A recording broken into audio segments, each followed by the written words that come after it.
final leg. So today we're going to talk about the women who are going to be making an impact in 2020 next year. Make sure you guys check out the last video I did where I spoke about the men 100 and 200 meter sprinters for 2020. Today with the women, there are so many ladies who are going to be making a significant impact leading into the Olympics. We're going to start off with Shelly-Ann Fraser-Pryce, who in my opinion is the greatest sprint athlete that we've seen on the women's side. She has been dominant since about 2008, having won 2 Olympic gold medals in the 100 meters and then 5 world championship gold medals on both the 100 and the 200 meters. This year, again, she managed to win that gold medal in 2019, running a best of 10.71 seconds with her personal best from 2012, a 10.70 seconds. That makes her number 4 all time, but her 10.71 that she ran this year with only a 0.1 meter per second win, that means she could even be in personal best form. This is coming off of 2017 where she gave birth to her son, so she is extremely dominant. And in 2019, she managed to go under 10.8 seconds 4 times, running 10.71, 10.73, 10.74, and 10.78. So this is the most time that she's ever gone under 10.8 in her entire career. She is primed to really excel in 2020 next year and potentially get back on top of the podium at the Olympics in Tokyo. So look out for Shelly-Ann Fraser-Pryce from Jamaica. Keeping things in Jamaica, we have Elaine Thompson. She is actually the defending Olympic champion at both 100 and 200 meters. She has a personal best in the 100 of 10.70 seconds, which makes her equal number 4 with Shelly-Ann Fraser-Pryce all time. And then in the 200, she has a personal best of 21.66 seconds from back in 2015. Unfortunately, she hasn't been as consistent. Some injuries have plagued her from 2017 to now. And the last time that she ran sub 22 was back in 2017. But in 2019, she did finish 4th in Doha, so just missing out on the podium. But she did run 10.73, and out of all her 100 meter races, she only lost 2 of them. So she's not all out of it, and she's definitely going to be recovering and going for a defense of her Olympic 100 and 200 meter titles in Tokyo next year. Moving things up to Great Britain, we have Dina Asher-Smith. She has been one of the breakout sensations over the past couple years. Throughout most of the past World Championships and Olympics, she's come just short of the podium, but finally in Doha, she managed to put things together. First, of course, 2018, she won the European Championship double in 100 and 200. This time, she managed to get silver in the 100 meters, running a personal best of 10.83 seconds. Then she also managed to get the gold medal in the 200 meters, running a personal best of 21.88 seconds,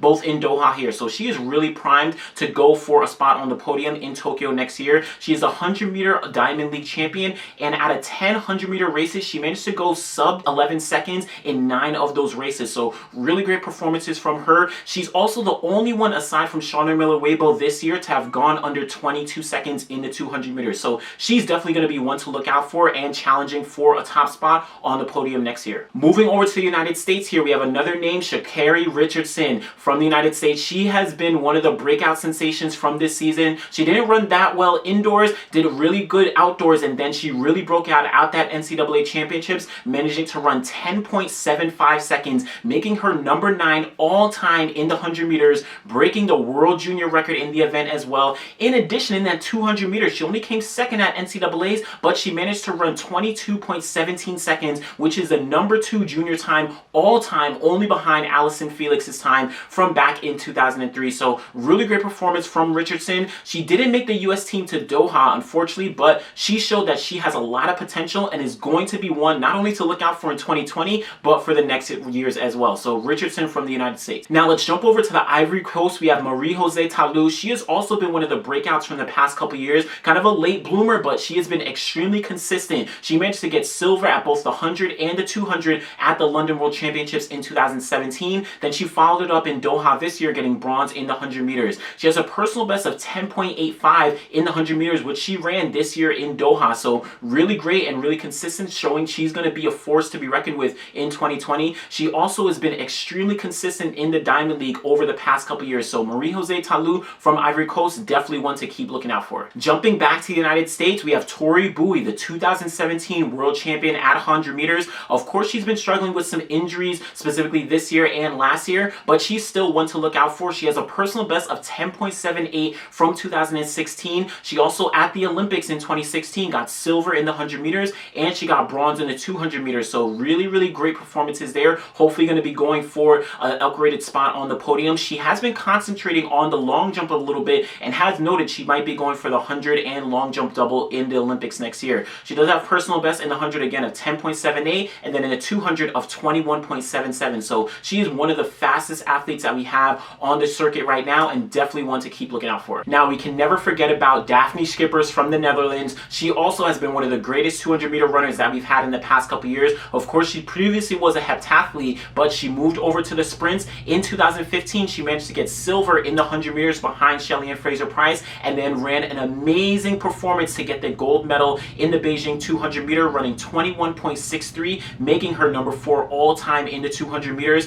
and a 100 meter personal best of 10.83. So she is very, very consistent, very, very strong. She also defended her 200 meter title in London in 2017, so definitely consistent. She unfortunately didn't go on the podium this year because of some injuries, had to pull out of the 100 meter final, but she's showing that she's going to want to get on that podium in 2020 next year, hopefully upgrade her medal from the silver in Rio to gold in Tokyo. So look out for Dafne Schippers. Jumping back to the US, another LSU alum, we have Aleia Hobbs. She has also been extremely consistent and really, really dominant throughout the NCAA season. When she was at LSU, she managed to run sub 11 seconds a lot of times with a personal best of 10.85 seconds. In 2018, after winning NCAA, she managed to win the USA title in a really strong performance there as well. She unfortunately got injured in 2018 and couldn't compete on the circuit. She did win some Diamond Leagues this year, but unfortunately she didn't make the US team to Doha, but she showed that she is one of the young athletes who's going to be making an impact, and we might see her really explode when we get to Tokyo next year. So look out for Hobbs in 2020. Now, a couple other athletes, we do have Briana Williams from Jamaica. Everyone saw what she was able to do not only last year, but this year as well, really exploding, getting 3rd at the Jamaican trials,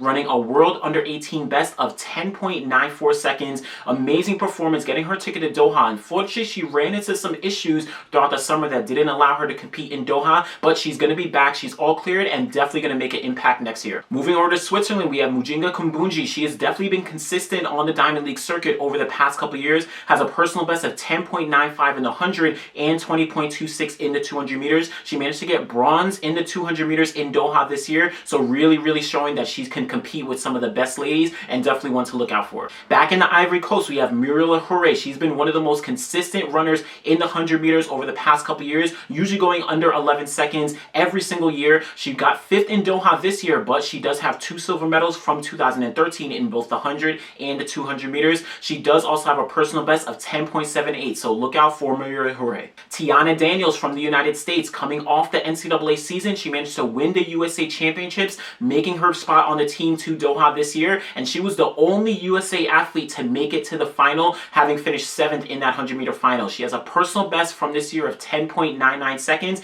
and she also is a NACAC under 23 champion, so definitely showing she's going to be one to contend for next year. From the USA, we have Anglerne Annelus, we have Dezerea Bryant, and we have Brittney Brown. Annelus, she has a personal best of 22.16 seconds. Dezerea Bryant has a personal best of 22.18 seconds, but Brittney Brown, she actually got silver in Doha's 200 meters this year, running a personal best of 22.22 seconds. So these ladies showing their consistency, will definitely be looking out for them in 2020 next year. Gina Lückenkemper from Germany, she's been pretty consistent, a personal best of 10.95 seconds from 2017. In 2018, she finished 2nd at the European Championships behind Dina Smith and ran 10.98 seconds twice, so keep a lookout for her as well. Finally, we have Jonielle Smith from Jamaica. She has been very consistent in the Doha final this year. She managed to finish 6th, not too far off the podium. Very young athlete. She has a personal best of 11.04 seconds from this year, so keep a lookout as one of the rising stars from Jamaica as well. Alright, so those are the ladies that we'll be looking out for in the 100 and 200 meters leading into the 2020 Olympics next year. Of course, one athlete, Sha'Carri, she has been extremely dominant over 200 meters, but I'm going to talk about her on the 400 meter side of things.